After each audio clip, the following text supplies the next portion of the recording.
Welcome sa panibagong linggo ng pag-aaral sa Filipino 9. Nasa ika-6 na linggo na tayo sa bagong normal. Simulan na natin.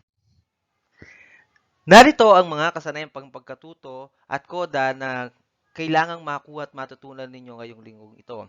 Una, naipaliliwanag mo ang salitang may higit sa isang kahulugan.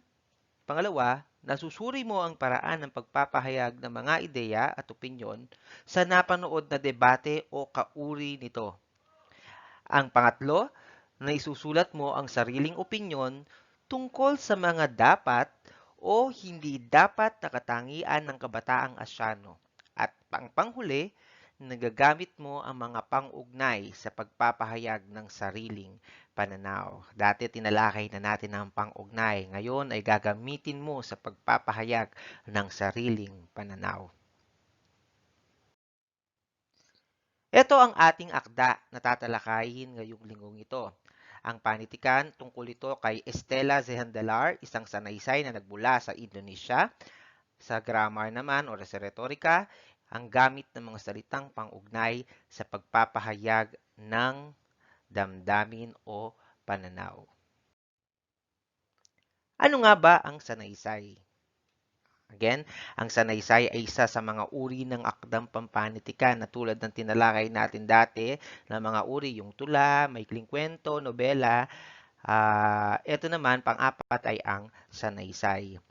Ito ay isang uri ng sulatin o komposisyon na nagpapahayag ng pananaw o opinyon ng sumulat nito.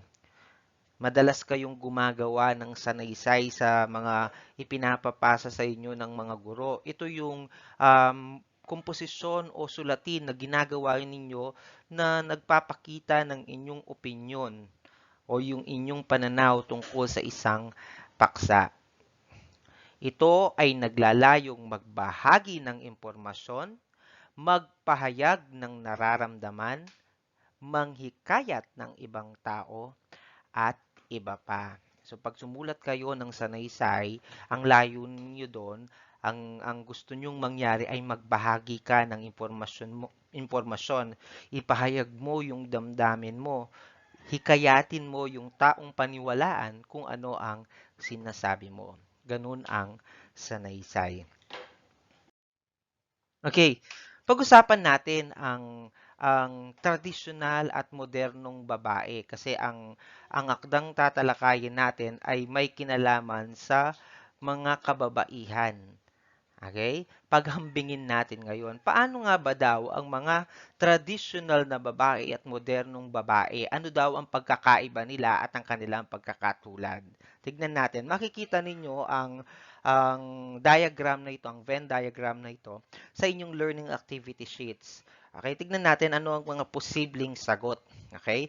Pag sinabi daw nating traditional na babae, sila yung mahinhin o konserbatibo. 'Di ba? Palaging sinasabi sa atin ng ating mga magulang, ng ating lolo't lola, ay, kaming mga kabataan noon, kaming mga babae noon, hindi nga kami makasalamuha sa mga lalaki. Mahinhin sila, konserbatibo. Kapag tumawa daw sila ay medyo nakatakip pa ang kanilang mga bibig. Kung titignan mo yung mga larawan noon, talaga namang ang mga kababaihan, pati na ang kanilang kasuotan ay mahinhin, konserbatibo. Okay, hindi litaw ang kanilang balat, halos hindi litaw ang kanilang balat. Yun ang tradisyonal na babae. Isa pa, sabi nila, noon ang mga babae daw ay mga pambahay. Pag sinabi nating pambahay, sila yung mga tagaluto, tagalaba, tagaalaga ng bata. Ang kanilang pinag-aaralan ay halos ganoon, pananahi. So, ang kanilang trabaho ay talagang pambahay. Noon, traditional na babae. At syempre, sinasabing ang kababaihan daw o ang traditional na babae noon ay mahihina. Wala silang boses, sunod-sunuran lamang sa kanilang asawa. Okay? Tanungin natin ang mga lola at lola natin kung ganun nga ba sila, kung sila ba ay traditional na babae, pati yung mga magulang natin. Ano naman yung mga modernong babae? Anong pinagkaiba nila doon sa mga traditional na babae? Tignan natin. Una, ang mga modernong babae daw ngayon ay may pantay na karapatan na sa mga kalalakihan. Kasi noon, noong unang panahon, ang mga babae walang karapatang humawak ng posisyon sa gobyerno.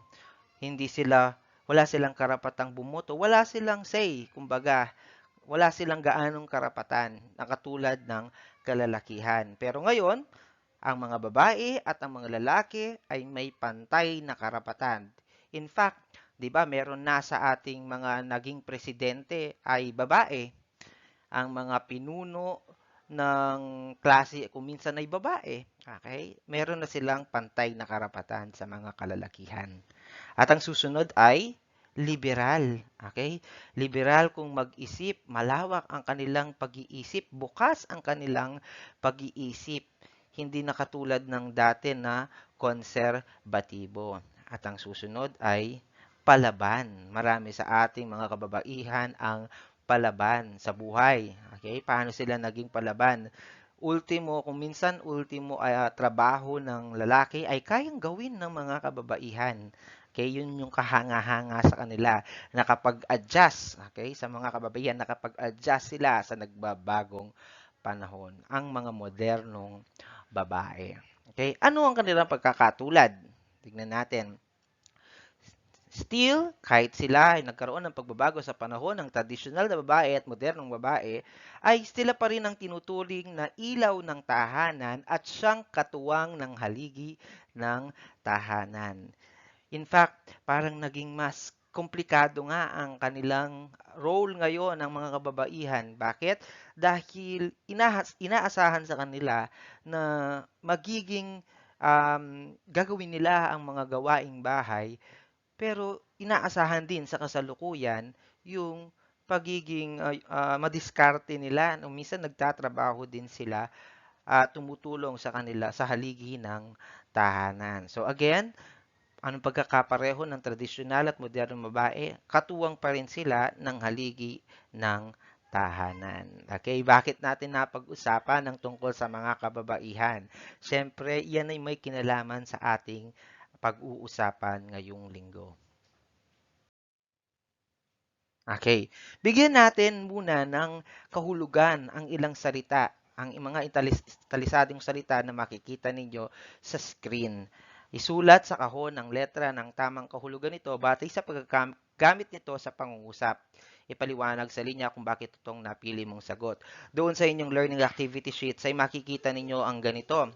So, ang gagawin nyo lamang ay aalamin ninyo kung ano yung kahulugan nung mga italisadong salita. Subukan natin gamitin sa pangusap or ipaliwanag natin.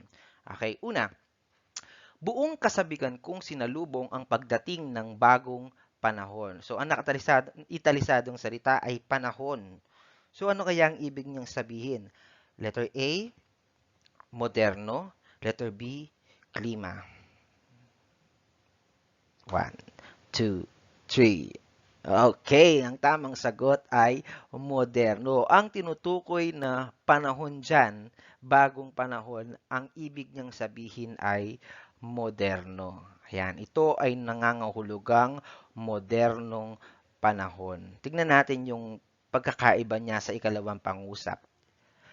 Ang panahon noon ay mainit at maalinsangan. So, wala tayong ibang pagpipilian, no? Ang tamang sagot ay letter B. Dahil ang panahon na tinutukoy diyan sa pangungusap na yan ay tumutukoy sa klima o climate. Ito ay nangangahulugang klima o climate, panahon. Okay? Pareho sila, kaya lang depende sa pagkakagamit doon sa pangungusap kung ano ang kahulugan ng mga salitang nakaitalisado. Okay? Yung isa, ang ibig niya sabihin ay modernong panahon kasi bagong panahon. Yung pangalawa naman, ang ibig sabihin ay klima o climate. Okay? Susunod. Hindi ako nabibilang sa daigdig ng mga Indian, kundi sa piling ng aking mga puting kapatid na babae na tumatanaw sa malayong kanluran. Ano nakaitalisadong salita? Puti. Ano kaya ang kahulugan nito? Ang tamang sagot ay lahi. Okay? Puting kapatid. Bakit? Ito'y nangangahulugang lahi, hindi ito nangangahulugang, ito'y grupo ng mga tao. Okay? Puting kapatid. Okay? At ang susunod, para mas maintindihan natin, ang puting damit ang paboritong suot ng mga babaeng tulad ko. Ang puting tinutukoy dito ay kulay. Okay? So, pareho sila ng tinutukoy, pero iba ang kahulugan. Depende doon sa gamit niya sa pangungusap, doon sa konteksto ng pangungusap. So, again, puting kapatid na nangangahulugang lahi o pangkat, at puting damit na ang ibig sabihin naman ng puti doon ay kulay. Maliwanag ba? So, ibig sabihin nito, kung maaring mag-iba ang kahulugan niya, depende doon sa pagkakagamit niya sa pangungusap. Ayan. Ito ang ating paksa sa linggong ito, ang kay Estela Zihandelar. Ito ay sali ni Ruth Elinia S. Mabanglo mula sa mga liham ng isang prinsesang Japanese, Japara, Mayo 25, 1879. Okay? So dito sa pagtalakay, dito sa pag-uusap natin tungkol kay Estela, ito yung mga gusto kong alamin ninyo. Gusto ko kasi basahin niyo muna yung akda, pero bibigyan ko kayo ng giya, ng guide ng kung ano ang dapat ninyong alamin dun sa akdang iyon. So ito sila. So again, kay Estela Zihandelar, salin ni Ruth Elinia Esmabanglo mula sa mga liham ng isang prinsesang Javanese. Okay, gusto kong alamin ninyo, sa pagbabasa ninyo, sino ba yung involved dyan? Sino ba yung tinutukoy dyan? Sino ba yung tauhan dyan? Sino ba ang nais na maging malaya? Sino ba ang taong hinahangaan at gustong tularan nung nagsulat? Okay? So, alamin nyo kung sino, yung mga tanong na sino, alamin nyo kung sino din ang mga sagot. Okay? Ano? Ano ang pinag-uusapan diyan sa sanaysay na yan? Ano ang pinapaksa ng sanaysay? Ano ang gustong mangyari nung tao diyan sa paksang yan? Doon sa sanaysay na yan. Ano ang minimithi? Okay? Again, sino? Ano? Susunod, kailan? Kailan kaya naganap ang mga ninanais ng nagsasalita dyan sa sanaysay na yan? So, merong panahon na tinutukoy ang sanaysay. Susunod, bakit? May tanong na bakit. Gusto kong alamin nyo ang sa sanaysay kung bakit, yung mga tanong na bakit, maghanap kayo ng mga tanong na bakit at sagutin ninyo. Bakit gustong mangyari nung nagsasalita dyan sa sanaysay yung ganyan? Bakit pinapangarap niya?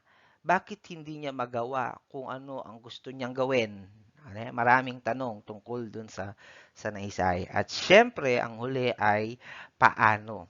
Paano mangyayari ang lahat ng iyon? Paano nangyari ang lahat ng iyon? Okay? So, sa pagbabasa ninyo ng akdang kay Estela Zihandelar, gusto kong i-consider ninyo itong mga tanong na ito nang mas lalo nyong maintindihan yung sanaysay. Okay? Yan. Sino, ano, kailan, bakit, at paano. Okay. Pag-usapan natin yung sanaysay, yung ilang mga impormasyon tungkol doon. Sa inyong learning activity sheets ay makikita ninyo ang mga tanong na ito at tatalakayin natin siya ngayon, pero gusto ko basahin nyo, syempre, sa inyong learning activity sheets, sumagot din kayo at sa pamamagitan ng pagbabasa ay masasagot ninyo sa sarili nyong pamamaraan itong mga tanong na ito. Basahin at sagutin ang sumusunod na tanong, piliin at isulat ang letra ng tamang sagot bago ang bilang. Sino daw si Estela Zihandelar? Ayan. Siya yung, ang title ang pamagat ng ating paksa ay kay Estela Zihandelar. Pero sino si Estela Zihandelar? Okay? So, pwede ninyong alamin habang kayo ay gumagamit ng inyong gadget. Pwede kayong pumunta sa Google, sino ba si Estela Zihandelar? Ang tamang sagot ay letter C. Siya ay isang radikal na feminist at Dutch. Okay? Siya si Estela Zihandelar. Pangalawang tanong, paano ipinakilala ng prinsesa ang kanyang sarili? A. Aktivistang anak na babae ng regent ng Japara. B. Bunso sa tatlong babaeng anak ng regent ng Japara.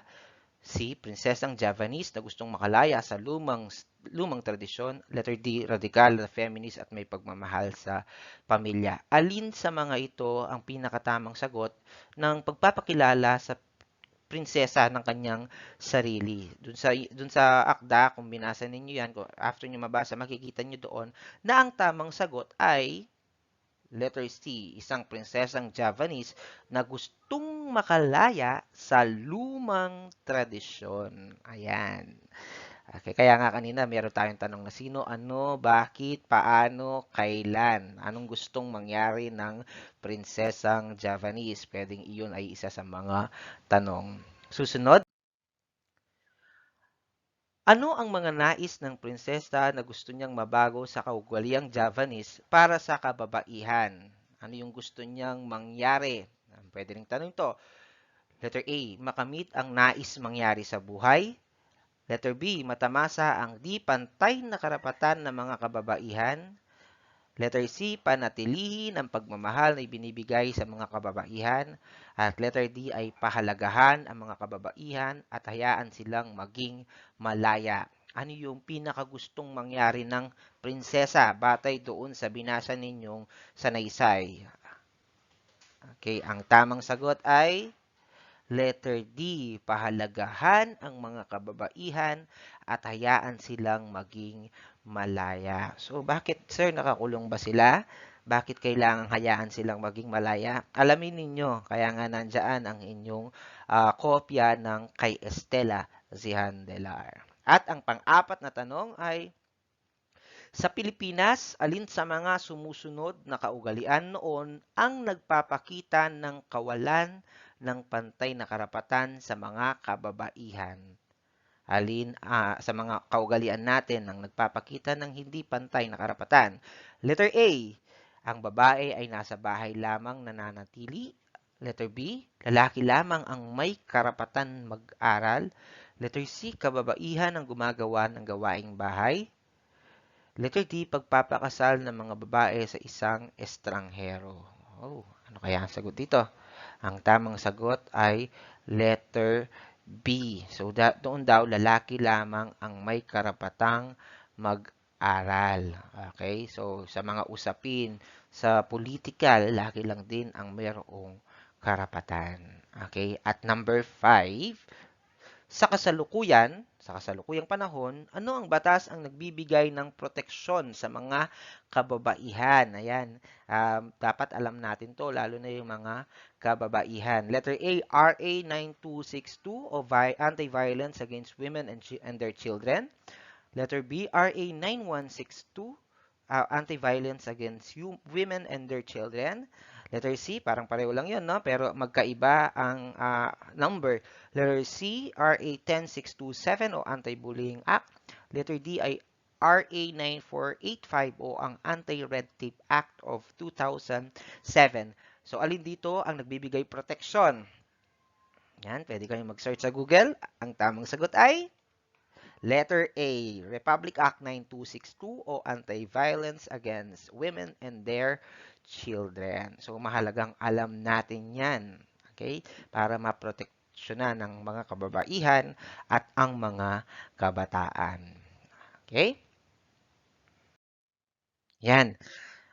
Doon sa ating panitikan, so yun yung mga tanong, mga guide questions na pwede nyong um, pag-aralan at isaalang-alang habang kayo ay nagbabasa. So, yun ang panitikan natin, yung kay Estela Zendelar, isang sanaysay. So, bibigyan ko kayo ng pagkakataon na laliman, basahin, at pagnilayin kung ano ang nilalaman nung akdang iyon. Ngayon naman, dako tayo sa ating wika. So, sabi nga natin noong mga nakaraang linggo, pag sinabi nating Filipino 9, hindi nawawala dyan ang wika. May panitikan at ang kakambal niyan ay ang wika. Actually, ay napag-aralan na natin ang mga uri ng pang-ugnay. I think nung ikalawa o ikatlong linggo or sa video natin nung ikalawa at ikatlong linggo.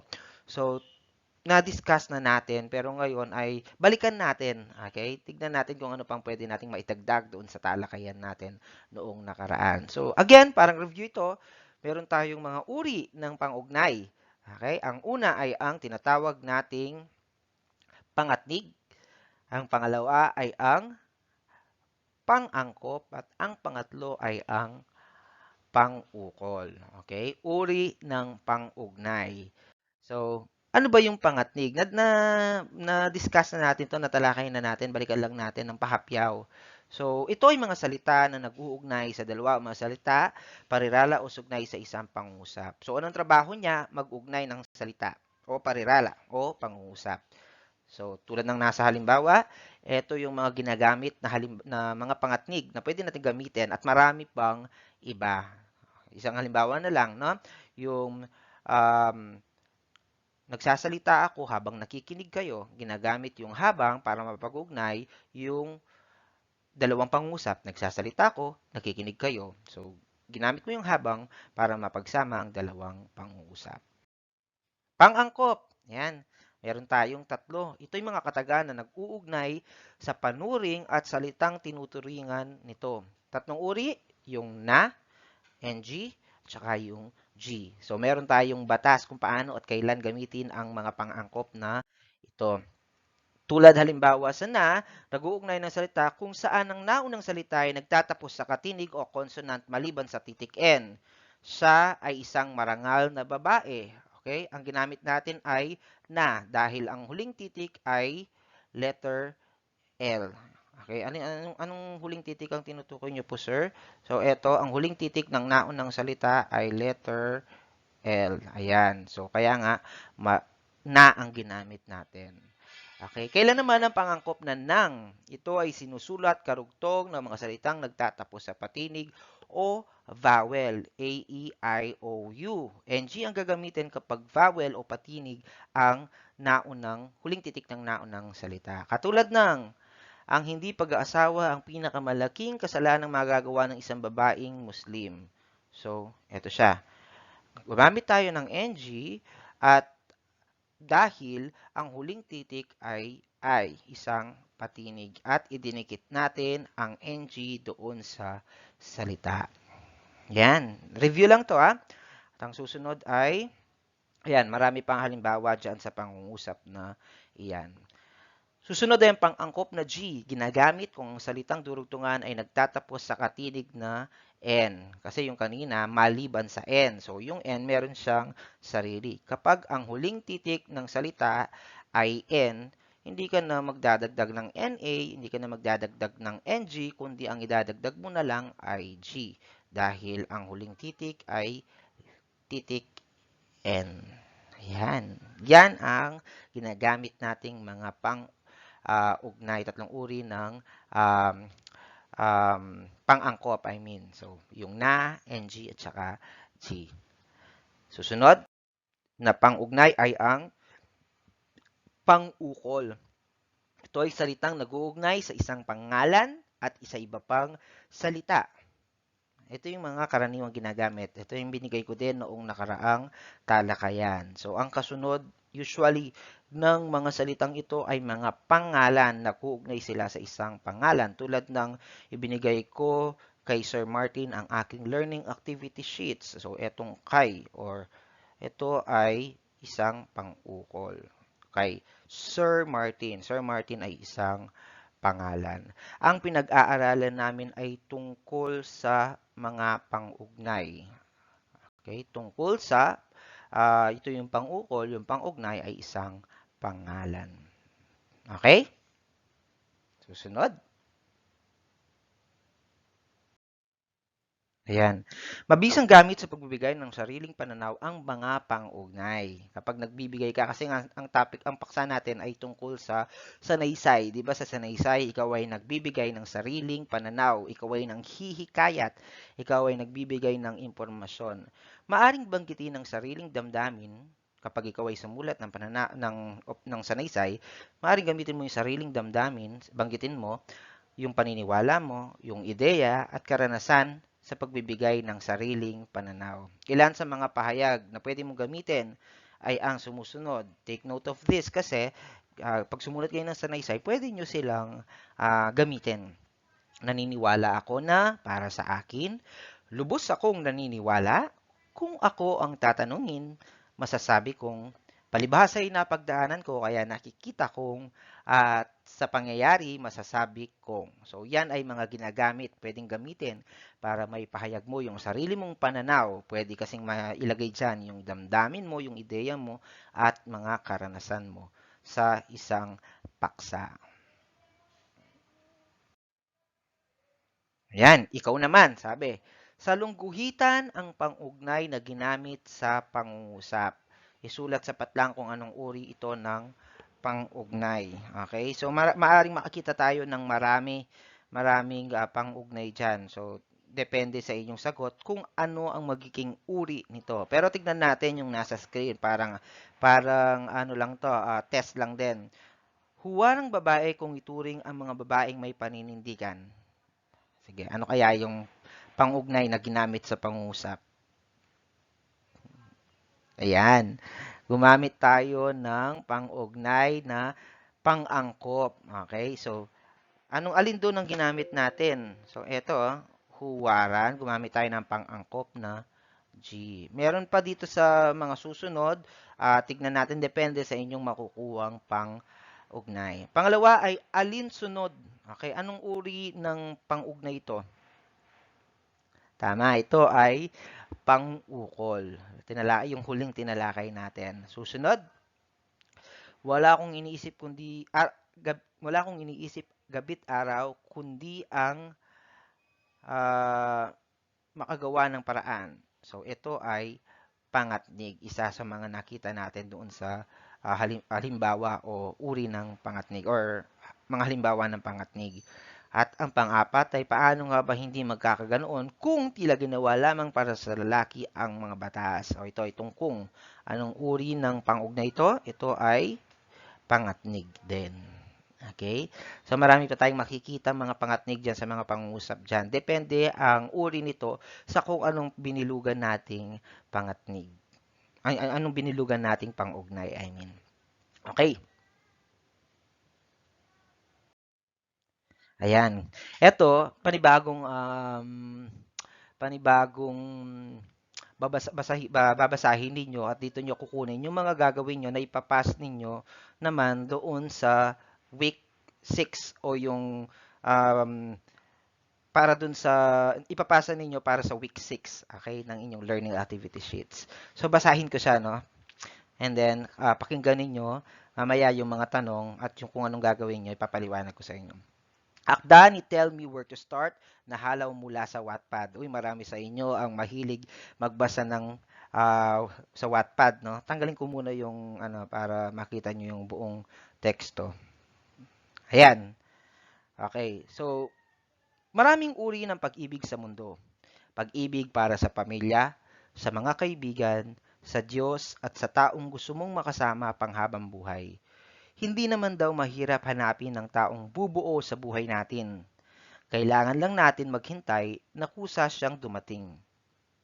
May pag-ibig na handang isuko ang lahat, sumaya lang ang taong mahal niya. Kaya tayo nagpaparaya ay dahil ayaw natin ikulong ang isang tao sa pag-ibig natin. Pagdating kasi sa love, hanggat hindi kanya matututunang mahalin, ay hindi siya sasaya sa piling mo. Ano ba ang mas gusto natin? Yung katabi nga natin siya, ngunit hindi siya masaya, o yung malayo man siya sa piling mo, alam mong masaya na siya kahit sa piling ng iba. May pag-ibig na naghahangad ng pangalawang pagkakataon, pero hindi naman lahat ng tao nabibigyan ng second chance. Kung isa ka man sa maswerteng nabigyan, pues wag mo nang sayangin yun. Binigyan ka ng isang pagkakataon dahil mahal ka ng taong mahal mo at handa niyang kalimutan ang mga ginawa mo sa kanya noon. May pag-ibig na mali sa mata ng marami. yung pag-ibig na tama pero nasa maling pagkakataon. Dito pumapasok ang pagiging two-timer. Maaring may gusto ka sa kanya pero may iba na siya. O ikaw naman ang may iba pero gusto nyo pa rin ang isa't isa. Ikaw ay nasa maling pagkakataon. Lagi mong isipin na may girlfriend o boyfriend ka na bago pumatol sa iba. May pag-ibig na nagsimula sa matagal na pagkakaibigan at kalaunan ay nahulog ang damdamin sa best friend niya. Ang pinakamatibay daw na pundasyon ng pag-ibig ay ang pagkakaibigan. Meron kasi itong tiwala at matagal nang napatunayan. Marami ang ayaw tanggapin ng pag-ibig ng best friend nila dahil ang relasyon daw ay maaaring masira sa isang maling gawa.